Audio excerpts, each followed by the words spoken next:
하나님의 말씀은 열왕기상 18장 30절에서 46절입니다.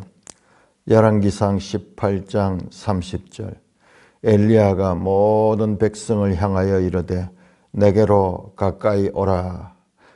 백성이 다 그에게 가까이 가매 그가 무너진 여호와의 제단을 수축하되 야곱의 아들들의 지파의 수요를 따라 엘리야가 돌 12개를 취하니 이 야곱은 옛적에 여호와의 말씀이 임하여 이르시기를 내 이름을 이스라엘이라 하리라 하신 자들아.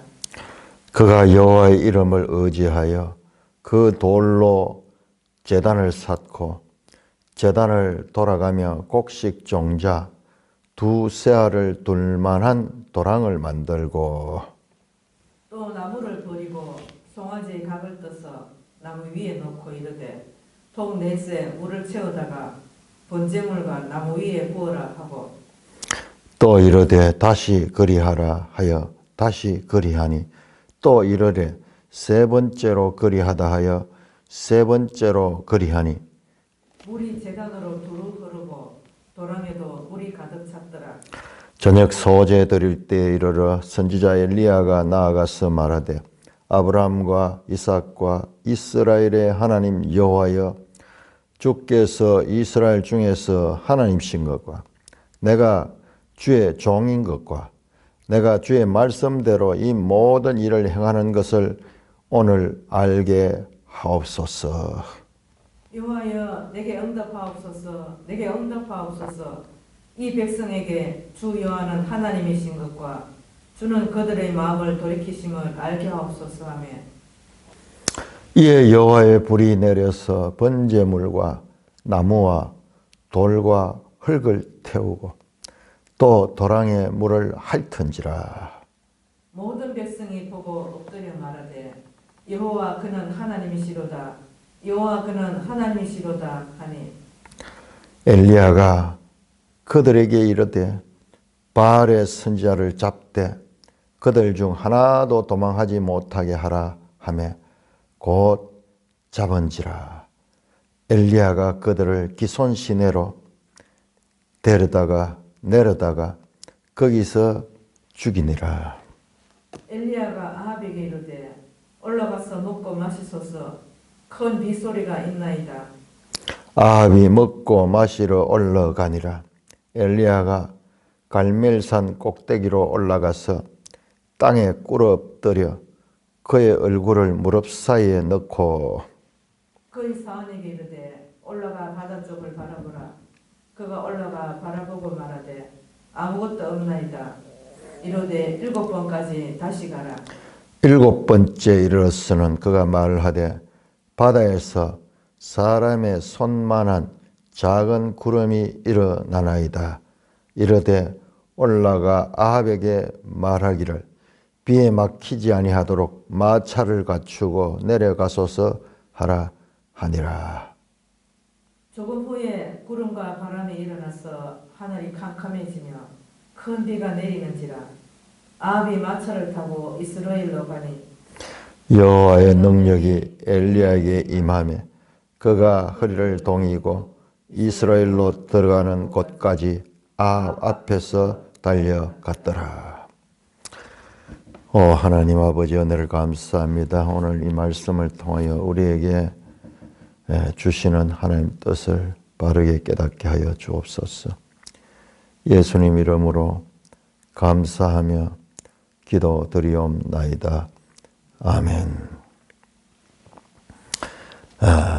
자, 엘리야가 모든 백성을 향하여 우리 앞에서 봤죠.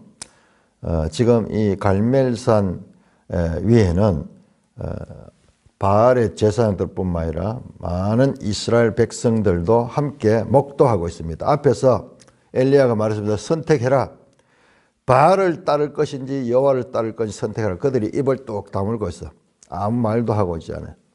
자, 그래서 지금 앞에서 우리가 봤듯이 바알 선지자 450명이 아침부터 저녁까지 막 온 난리를 쳐도 아무런 응답이 없었습니다. 자, 이제 엘리야가 모든 백성을 향해 내게로 가까이 오라. 백성들을 부릅니다. 백성이 다 그에게 가까이 가며 그가 먼저 뭘 하느냐? 무너진 여호와의 제단을 수축한다. 우리가 이 바알 숭배가 우리 생각에는 그냥 이스라엘의 주 종교가 있고 여호와 신앙이 있고 그 다음에 사이드로 뭐 이렇게 있는 줄로 생각하는데 그게 아니에요. 지금 반대잖아요. 여호와의 제단은 완전히 무너졌어. 그리고 바알 이 종교만 국교처럼 자리를 잡고 있는 거예요. 그러니까 이 시대가 얼마나 하나님 모시기 악한지 몰라요. 이스라엘 백성들이 완전히 하나님을 버리고 바알을 그들의 신으로 숭배하는 그런 악한 시대였어. 그 백성들은 그냥 따라가죠. 지도자들이. 결국은 그 아합이 그 부인 이세벨의 이 미혹에 그 마음이 완전히 빼앗겼는 거예요. 그래서 먼저 무너진 여호와의 제단을 수축했다. 백성들 보는 앞에서. 그러니까 이게 하나의 행동을 통해 메시지를 전하는 거예요. 그 백성들을 보라 하라고. 이게 다 이스라엘 백성들인데 과거 역사를 생각하도록 무너져 있는 제단. 이것은 무너진 신앙, 단절된 신앙, 잃어버린 언약을 상징하는 거예요. 이스라엘 백성이 하나님과의 관계를 다 잃어버린 거예요.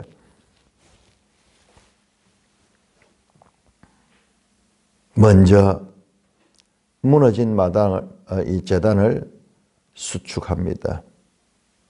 그러면서 12개를 취하여서 옛적에 야곱이 여호와의 말씀에 임하여 이르되 내 이름을 이스라엘 하신 자, 야곱 이야기를 한 거예요. 야곱이 이스라엘은 이름이 야곱에서 나왔죠. 하나님이 야곱을 너는 이제는 야곱이라 하지 말고 이스라엘로 하라. 하나님이 주신 이름이죠. 이스라엘의 근원을 생각하게 합니다. 그리고 그 제단을 다 쌓고 여호와의 이름을 의지하여 돌로 제단을 쌓고 제단을 돌아가며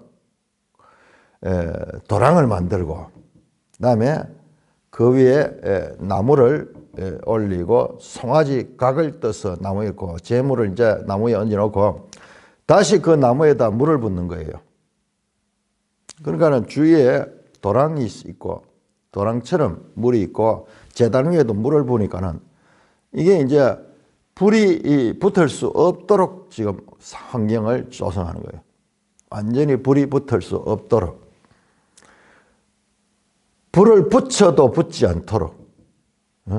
불을 켜가지고 그 붙여도 불이 꺼지도록.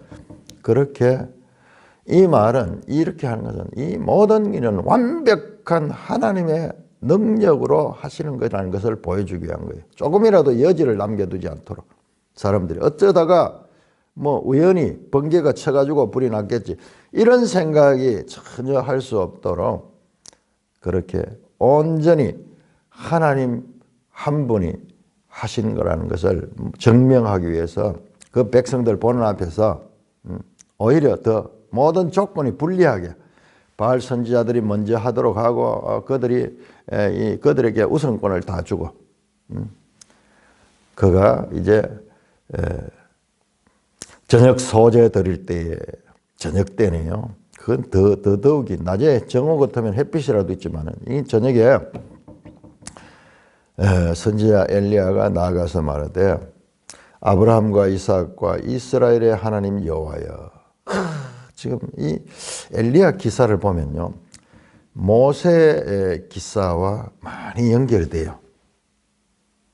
뒤에도 보면 알겠지만은 뒤에 보면 호렙산으로 가거나 40일 40주야를 찾아가거나 그 다음에 이 여러 가지가 보면은 모세와 겹쳐집니다. 아브라함과 이삭과 이스라엘의 하나님 여호와여. 그런데 모세 때는 아브라함과 이삭과 야곱의 하나님을 그랬는데 지금 이스라엘의 하나님이에요. 여기에도 이스라엘의 앞에 나왔죠. 그 이스라엘은 이름이 야곱으로 나왔다.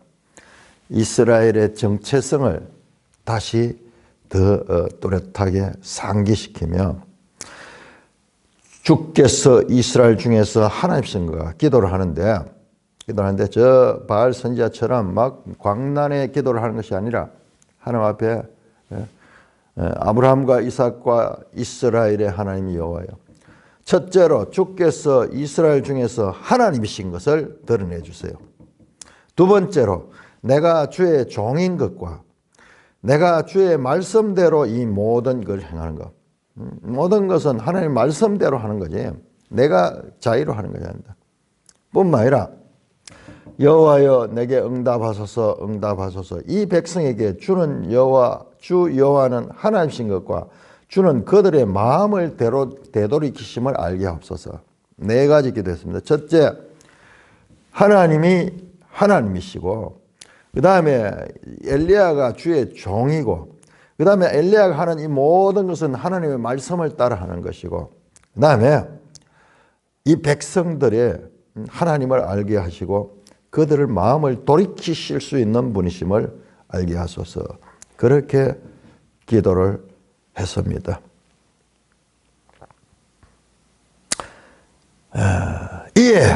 이에 이렇게 기도하자 여호와의 불이 내려서 번제물과 나무와 돌과 흙을 태우고 또 도랑에 물을 핫으니라. 여호와의 불, 에쉬 야훼,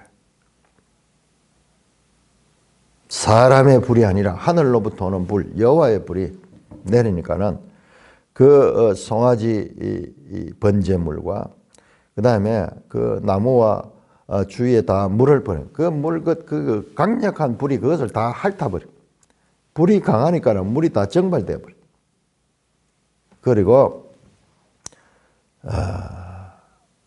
도랑의 물까지 다 핥아버리고 불이 내려왔습니다.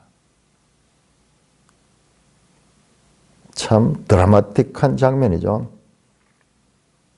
자, 이런 기적적 사건 앞에 39절 모든 백성이 보고, 자, 이 모든 백성이 지금 이 엘리야가 하나님 뜻을 가진 이 백성들을 변화시키기 위해서 지금 일을 하는 거예요. 그 백성들이 그 현장을 보는 거예요. 그러자 보고 엎드려 말하며 합창하듯이 여호와 그는 하나님이시다, 여호와 그는 하나님이시다 하니, 비로소 이스라엘 안에서 하나님에 대한 고백이 나왔습니다. 우리 앞에서 17장 마지막에서 그 시돈의 과부의 입을 통해서 여호와가 하나님이시고 그의 말씀은 진리고 당신은 하나님이 사람이라고 고백했듯이 온 이스라엘이 여호와가 하나님이시다, 여호와가 하나님이시다 반복해서 어떤 설명도 하지 않았지만 그 사건을 보고 모든 백성이 엎드려 그 마음으로부터 고백합니다. 엘리야가 그들에게 이르되 바알의 선지자를 잡아라. 그들 중 하나도 도망하지 말라. 그러니까 백성들이 이제 하나님의 그 능력을 보고 그 백성들에게 명령하는 거예요. 그러니까 바알의 선지자를 잡았는데, 이 바알의 선지자들은 이 시돈 사람들 거예요. 아니면 이스라엘 가운데서도 뭐 그런 사람이 나올 수도 있겠지만은 그들 중 하나도 함에 곧 잡은지라 엘리야가 그들을 기손 시내로 데려 거기서 죽이니라. 야, 우리는 이 장면이 좀 너무 급진적이죠. 자, 이 하나님인 것을 증명만 됐으면 됐지. 또 그 450명의 선지자를 잡아가 다 그걸 기손 시내로 내려다가, 기손 시내가 이 갈멜산 인근에 있는 그 시내, 그 데려가지고 거기서 죽였습니다. 450명의 바알의 선지자. 좀 너무 잔인하지 않아요? 아니, 하나님께 증명하시면 됐지. 이러면은 너무 심하지 않나. 오늘날 우리가 이 법을 치면은 그렇잖아요. 상대방이 아무리 잘못했더라도 그 상대방을 함부로 내가 죽일 수는 없죠. 그러니까는 우리는 이것을요, 하나님의 관점에서 봐야 되는 거예요. 지금 여기서는 우리가 지나친 것 같아요. 그러나 우리 이어지는 내용에 보면은 아합이 아람과 전쟁을 하면서 아람 왕을 살려줍니다. 나중에 살려주고 다시 막 조약을 맺고 이렇게 하면서, 그런데 거기에 대해서 하나님께서 선지자를 보내가지고 그것을 악한 일로 규정합니다. 이게 뭐냐 그러면은, 우리가 이거를 잊지 말아야 되는데, 여호수아서를 봤을 때 이 이스라엘 백성이 가나안 땅에 들어가서 어떻게 보면 그 백성들을 다 죽이라 그러죠. 다 어린아이나 어른이나 노인이나 심지어는 짐승조차도 다 죽이라 그러죠. 그러니까 우리 성경을 읽다 보면은 많은 사람들이 거기에서 실존해요. 여호와 하나님은 이스라엘만 사랑하고 다른 이방인들은 그 사람들이 무슨 죄가 있어가지고 죽음을 당해야 되느냐. 그래서 많은 사람들이 거기에서 충격을 받습니다. 그래서 심지어는 성경을 접어버리고 이거는 이스라엘 종교다 그렇게 생각하고 그런 이야기를 제가 많이 들었어요. 그런데 이걸 우리 알아야 되는데,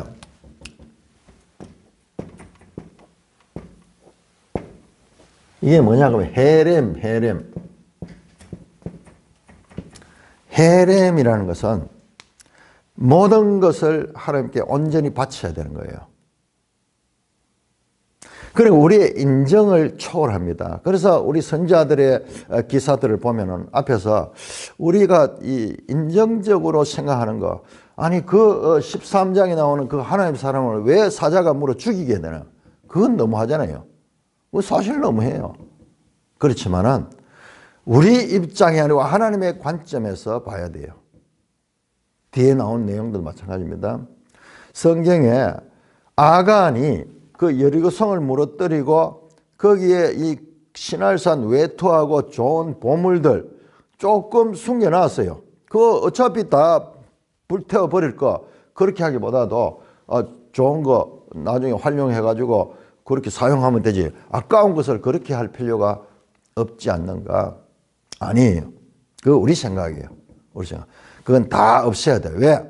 하나님께서 나중에 그것 때문에 아이성 전투에서 실패하게 하잖아요. 그래서 여호수아가 하나님께 기도하잖아요. 우리가 이렇게 어렵게 이 출애굽해서 가나안 땅에 왔다, 여기서 이제 패배하게 되면은 이게 뭡니까? 그러니까 하나님께서 너희가 패배한 것은 너희 가운데 죄가 있기 때문이었다. 그 죄가 뭐냐? 누군가 내가 헤렘해라는 것을 헤렘하지 않았다. 이건 우리말로 번역에 진멸이라고, 진멸. 이 헤렘은요, 이렇게 온전히 바쳐, 온전히.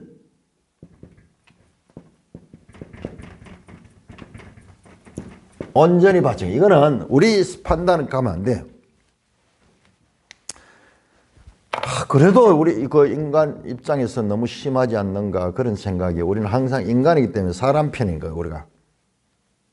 자, 그런데 보세요.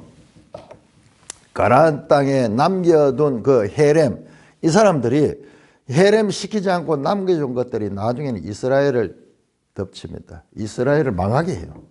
마치 무엇과 같느냐 그러면은, 우리가 전염병이 생겼을 적에 그 전염병을 차단하기 위해서 병에 걸리지 않는 것조차도 그 안에 있던 것들 같이 다 살처분 하잖아요. 그게 현대의학이잖아요. 이것을 놔뒀을 경우에, 이게 아깝다고 놔줄 경우에 나중에는 전체가 다 망하게 되는 거예요. 우리가 현대의학에서 뭐 암을 치료하는 데 있어. 암이 있다 그러면 그 암에 그 조금이라도 이 전염이 되어 있거나 그 인근되어 있는 거 미리 다 잘라내듯이 그렇게 해야 되지. 그렇게 하지 않으면 나중에는 이 수술을 해도 다시 이 암에 의해서 죽게 되는 거예요. 이거는 우리 인간의 생각으로 볼 수 없는 거예요. 이건 하나님의 관점에서 봐야 돼요. 알고 보니까는 그 가나안 땅에 죄가 얼마나 충만한지요. 이렇게 해도 나중에 이 가나안의 우상 종교들이 계속 여호와 신앙을 침범하는데, 우리 인간 입장에서 정말 이해되지 않고, 그렇지만 이런 때는 믿음으로 행해야 돼요. 그냥 무조건 말씀에 순종해야 돼요. 엘리야가 이와 같은 지나친 행동을 했는 것은 성경에 나오지 않지만은 이와 같은 하나님의 헤렘의 심정을 했습니다. 그걸 어떻게 알 수 있느냐 그러면은 이제 뒤에 가면 이 아합 왕이 이러지 못하는 거야. 이러지 못하기 때문에 아합이 큰 이제 징계를 당하게 됩니다. 이런 사건은 우리 성경에 또 거기에도 나옵니다. 사울 기사에 있어가지고 사울이 왕이 돼가지고 아말렉 그 왕 아각을 나중에 살려주고 그 다음에 그 짐승을 다 죽이라고 하는데 짐승 가운데 좋은 거를 빼놓고 그 다음에 아각을 살려주고 이렇게 하는 인정해 또는 어떤 그 이익을 자기가 좋은 거 아깝잖아요. 인간적으로 아깝잖아요. 그럴 적에 사무엘이 와서 하나님의 심정으로 대노하면서 아각을 단칼에 죽여버리잖아요. 그리고 그때부터 사울은 하나님으로 버림을 받는 거예요. 사무엘상 15장에 이런 것을 모르면은 우리가 안 됩니다. 우리 신앙은 하나님의 보시기에 어떤가 신앙이지 평소에는 우리 똑같아요. 그냥 세상 사람들과 더불어 사랑하고 이웃과 더불어 잘 살고 이런 거지만 죄 문제에 대해서는 하나님은 우리의 판단과 달라요. 우리의 판단과 달라요. 많은 경우 국가 정책에 있어서도 마찬가지예요. 우리가 이슬람과 뭐 어쩔 수 없이 이제 교류해야 되고 그렇게 하면서 이슬람에 양보를 하고 우리나라 이슬람 사원들이 들어와 가지고 지금 20몇 개가 있다 그래요. 유럽이 어떻게 되었어요? 지금 이슬람 세상이 되었습니다. 유럽이. 앞으로 더 심할 거예요. 그 지도자들이 이런 그 영적인 눈을 가지고 정책을 하지 못하고 인간의 인정적으로 휴머니즘을 초월하는 하나님의 관점에서 봐야 돼. 하나님은 인간들을 사랑합니다. 하나님 우리보다 인간들을 더 사랑하지만 그러나 그 죄에 있어 가지고 하나님은 그 전후 좌우를 다 아시는 거예요. 저도 이 말씀을 읽을 적에 이거는 뭐 하나님이 증명됐으면 됐지 이걸 선지자를 다 죽이는 건 너무 심하지 않은가 이런 생각이 사실 인간적으로 들어요. 그러나 뒤에 나오는 기사를 보면은 아합 기사를 보면은 이것이 바로 헤렘했다. 이거는 반드시 알아야 됩니다. 헤렘해야 될 대상이 있고 헤렘하지 않아야 될 대상이. 이거는 악 그 자체잖아요. 하나님을 떠나게 만들었던 그 일을 하는 그 바알의 선지자들을 완전히 진멸해 버렸습니다. 그리고 엘리야가 이제 아합에게 말합니다. 이제 비가 올 것입니다. 올라가서 먹고 마시소서. 이 뭐냐 하면 제사 후에 음복하는 거예요. 우리가 제사 지나고 나면 같이 묵잖아요. 같이 식사하니 이게 전부 다 이런 것들이. 조상 제사 지내고 난 다음에 돌아앉아 식구들 다 먹는 게 그게 제의적 의식이야. 큰 빗소리가 있나이다. 엘리야는 아무 지금 상황의 변화가 없는데도 빗소리가 있다고 확신합니다. 자, 아합이 먹고 마시러 올라가니라. 엘리야가 갈멜산 꼭대기로 올라가서 땅에 꿇어 엎드려 그의 얼굴을 무릎 사이에 넣고 그의 사원에게 이르되 올라가 바다 쪽을 바라보라. 지중해죠. 올라가 바라보니 이 갈멜산이 지금 지중해 끝에 있어요. 이 바닥하고 인접해 있는 산입니다. 보면 전부 지중해가 쫙 보여요. 7번까지. 자, 앞에서도 물을 3번 부었고, 그 다음에 여기는 또 7번 가는 거예요. 이게 전부 다 숫자가 좀 상징적이죠. 7번. 나중에 엘리사 기사 열왕기 하 5장에서 15장에서 엘리사가 그 나만 장군이 7번 물에 들어갔다 나와요. 7번 들어가야 돼. 이게 다 영적인 상징성을 가지고 있는 말씀입니다. 온전하게 완전수죠. 7번까지 다 7번째 이르러서 바다에 구름이 조그마한 게 하나 보입니다. 그러자 아합에게 말해라.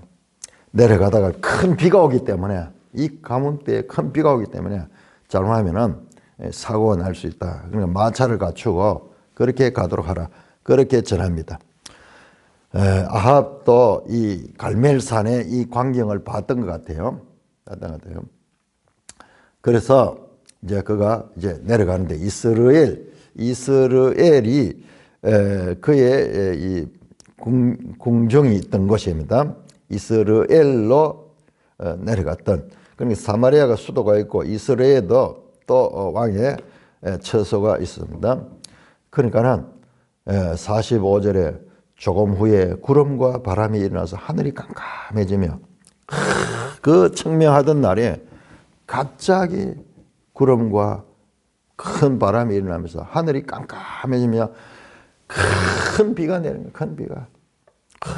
정말 놀랍죠. 3년 반 동안 비다운 비가 내리지 않아서 백성들이 지금 전부 이 힘들어하고 있는 이 땅에 하늘로부터 큰 비가 내렸다. 아합이 마차를 타고 이스라엘로 가니 거기에 이 갈멜산에서 가까운 곳이 이스라엘 평지, 여기 머깃도 있는 이 지역들이요.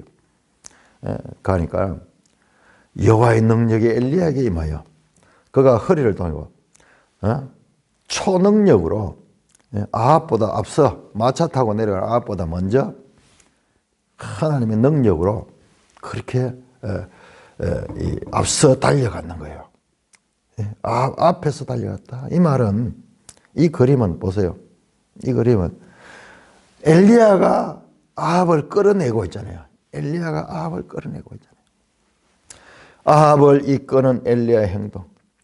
그러나 이 기적은 큰 비를 내렸지만 이 기적을 통한 핵심 메시지. 바알이 참 신이 아니고 여호와만 하나님이시라는 것을 온전히 인정하고 회개하는 대로 왕과 백성을 돌리는 사건은 되지 못합니다.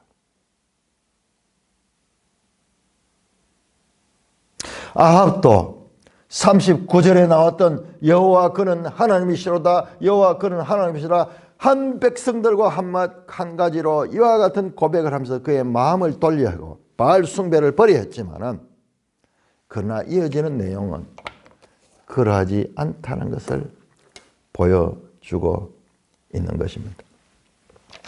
자, 우리 19장으로 넘어갑니다. 19장 1절에서 21절, 19장 1절에서 20 너무 기니까는 우리 이거 좀 잘라가 반터 먹어요. 19장 1절에서 8절까지 교도하겠습니다. 1절에서 8절까지. 아합이 엘리야가 행한 모든 일과 그가 어떻게 모든 선지자를 칼로 죽였는지를 이세벨에게 말하니 이세벨이 사신을 엘리야에게 보내어 이르되 내가 내일 이맘때에는 반드시 내 생명을 저 사람들 중 한 사람의 생명과 같게 하리라. 그렇게 하지 아니하면 신들이 내게 벌이에 벌을 내림이 마땅하니라 한지라. 그가 이 형편을 보고 일어나 자기의 생명을 위해 도망하여 유다에 속한 브엘세바에 이르러 자기의 사환을 거기에 머물게 하고 자기 자신은 광야로 들어가 하룻길쯤 가서 한 로뎀 나무 아래에 앉아서 자기가 죽기를 원하여 이르되 여호와여 넉넉하오니 지금 내 생명을 거두시옵소서. 나는 내 조상들보다 낫지 못하나이다 하고 로뎀 나무 아래 누워 자더니 천사가 그를 어루만지며 그에게 이르되 일어나서 먹으라 하는지라. 본적 머리맡에 숯불에 구운 떡과 한 병 물이 있더라. 이에 먹고 마시고 다시 누웠더니 여호와의 천사가 또 다시 와서 어루만지며 이르되 일어나 먹어라. 네가 갈 길을 다 가지 못할까 하노라 하는지라. 이에 일어나 먹고 마시고 그 음식물의 힘을 의지하여 30주 40주 40야를 가서 하나님의 산 호렙에 이르니라. 자, 요 기사가 아주 이 작은 글씨로 많이 빵빵해 있는데요. 일단 나눠서 보겠습니다. 자, 이렇게 갈멜산에 이 바알 신과 여호와의 대결 가운데서 여호와 하나님의 대결, 바알의 선지자 450명과 하나님의 선지자 이 엘리야 한 사람의 대결에서 완벽하게 하나님의 능력으로 바알 선지자들은 패하고 죽임을 당했습니다. 그리고 하나님의 말씀대로 3년 반 만에 비가 날아서 그 온 백성들이 그 가뭄으로 고통받았는데 그들이 해가를 맛보게 됩니다. 하나님이 얼마나 안타까웠을까요? 우리가 지금 이 북이스라엘이 바알 종교로 완전히 넘어갔던 그 시대에 하나님의 심정이 어떻겠어요? 완전히 배반당한 그와 같은 하나님의 입장. 하나님께서 놀라운 기적으로 이스라엘 백성들에게 여호와가 참 신인 것을 확인시켜 줬습니다. 자, 그러면은 아합이 바뀌어야 되는데, 그런데 이 아합은 그렇지 않습니다. 19장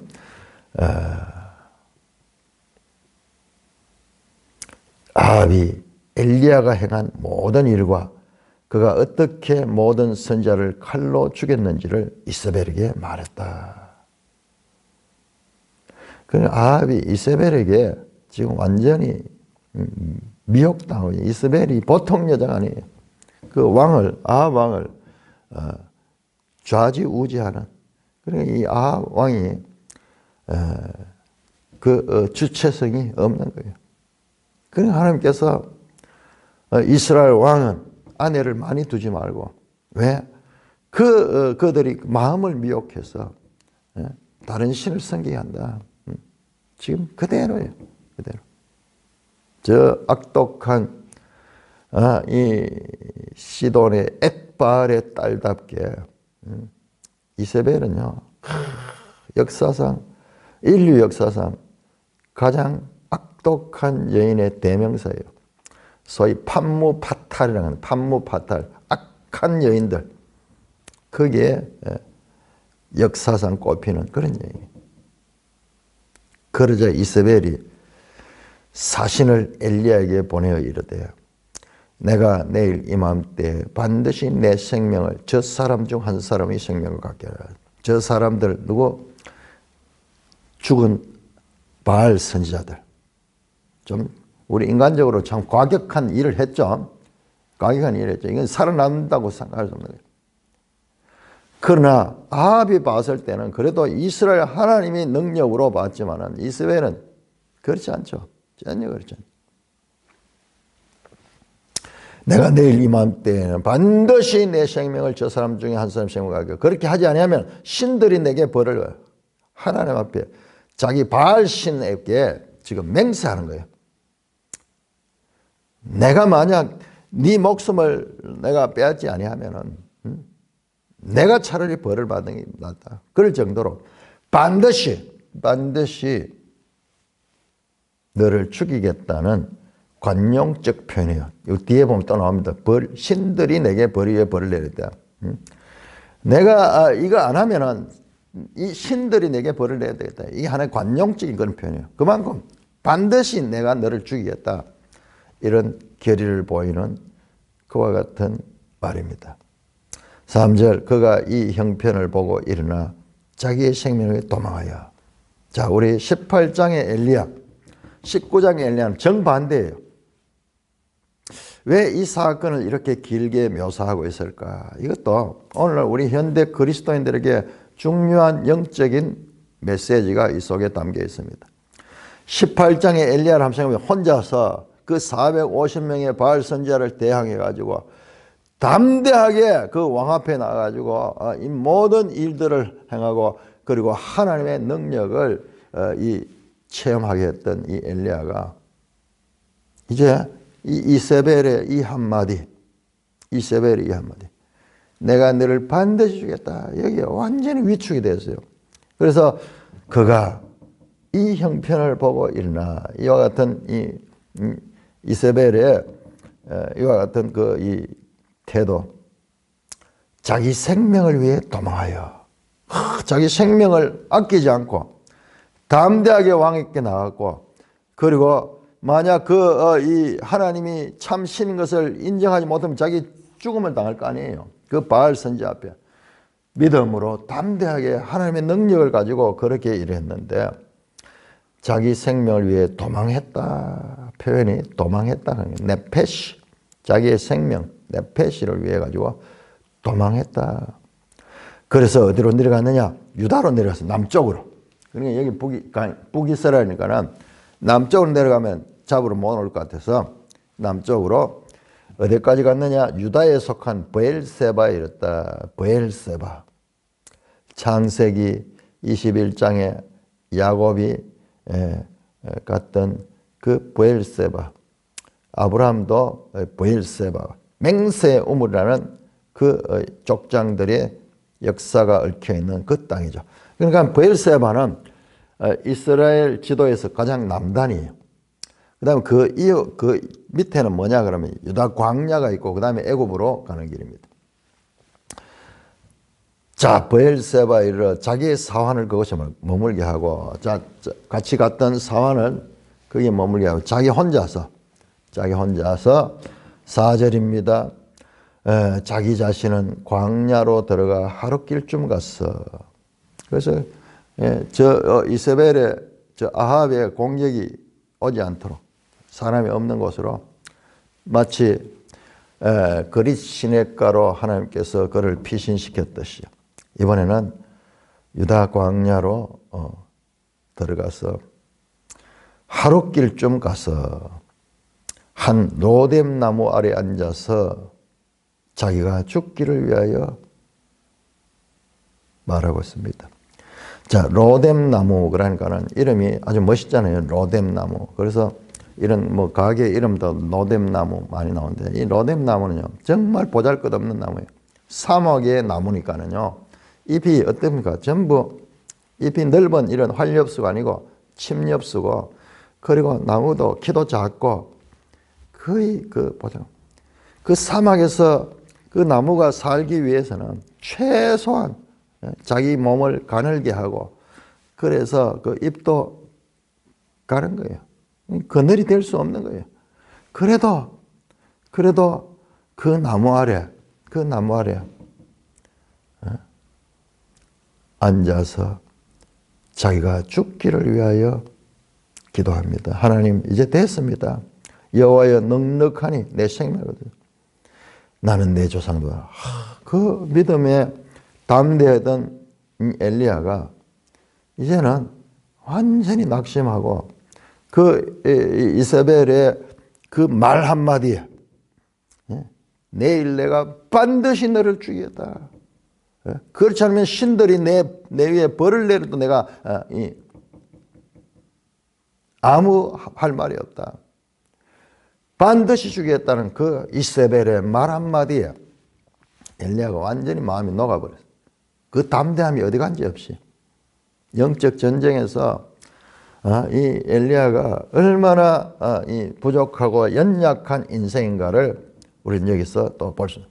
하나님이 함께 하시고 하나님이 능력 줄 때는 그렇게 담대했지만은 자기 자신 혼자 있을 때는 또 보통 사람들과 똑같이 이와 같은 두려움에 떨고 있는 모습을 보게 됩니다. 그래서 나를 죽여주십시오. 나 더 이상 살 의미가 없습니다. 사는 게 너무 힘듭니다. 그렇지도 않겠어요. 그 이세벨의 입장에서 자기 상에서 같이 먹는 선지자 450명이 죽음을 당했으니까는 이 분노가 머리 끝까지 났겠죠. 그 두려움에 나를 죽여달라고 내 생명을 거두시옵소서. 나는 조상들보다 낫지 못합니다. 하고 로뎀나무 아래에 누워 자더니 완전히 지쳐가지고 거기서 잠이 들었습니다. 잠이 들었습니다. 저는 이 장면을 보고 제가 연단 받을 적에 참 너무 힘들어요. 너무 힘들어요. 그래서 심지어는 하나님 앞에 막 이래 대들기도 하면서 왜 하나님 내한테 이런 어려움을 줍니까? 그렇게 항변해봤자 아무 소용없어. 하나님은 들으시는지 안 들으시는지. 그런 마음속에 하나님에 대한 믿음은 있어. 그래서 새벽마다 또 나가서 기도하고 하나님께 하나님 이 문제를 해결해 달라고. 때때로는 하나님께 진노하고 하나님 살아계시면 왜 이 문제를 해결해 주시지 않습니까? 심지어는 술을 먹기도 하고 막 오히려 하나님 보란 듯이 막 망가지면 그래서 내가 다시는 이제 새벽 기도도 안 나오고 하나님 찾지도 않겠다. 분노 가운데 그리고 하루 종일 긴장되고 힘든 가운데 잠들었거든요. 그런데 새벽에 4시쯤 되면 지금도 내가 기억이 생생한데 하나님의 큰 손, 부드러운 손, 크고 부드러운 손이 어루만지면서 일어나라. 내한테 오너라. 교회 가거라.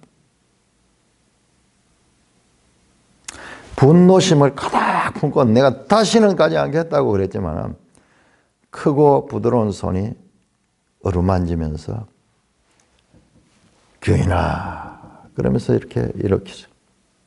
그러면은 마음이 완전히 녹아가지고 다시 또 그 새벽에 깜깜한 길로 시골 이 교회 가서 하나님께 기도하고 그랬던 생각이 나는데요. 그하고는 비교할 수 없죠. 이 광야 가운데서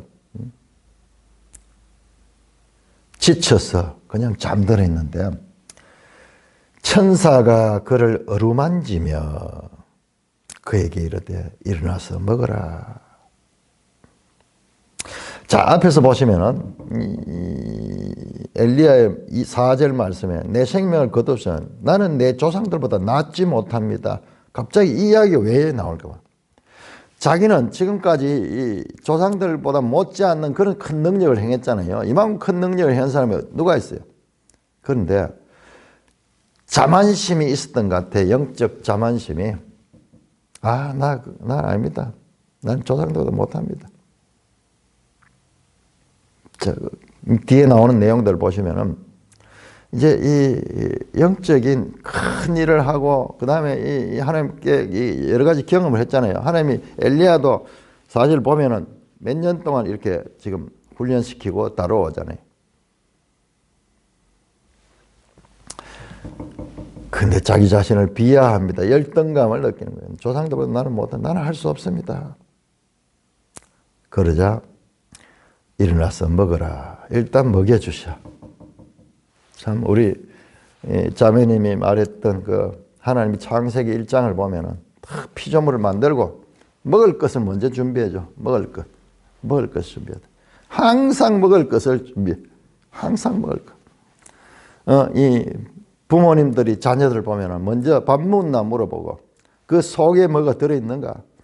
속이 어떤 대화도 필요 없고 먼저 상을 차려가지고 먹을 것을 주시듯이 그 마음이 우리 하나님 마음이에요. 보니까는 머리맡에 숯불에 구운 떡과 물이 한 병 있는 거예요.